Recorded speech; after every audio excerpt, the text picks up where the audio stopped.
Hello everyone, in this video I will show you how to save photos as PDF on iPhone. If you find this guide useful, consider subscribing and leaving a like. Thank you.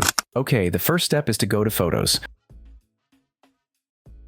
Now we will click on Select up here. We select the photos we want to convert to PDF. In my case, I will select only one. Now we will click here at the bottom left. We go down a little bit. Print. Zoom in on the photo.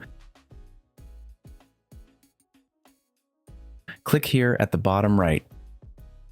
Save to Files. Save. Now we will go to Files. Open the photo. Click on the bottom right. Copy. And now we go to any place. In my case, I will go to Messages. We enter to any chat, and if we paste, it would already be seen as a PDF. If you liked the video, leave me a like and subscribe. Thank you.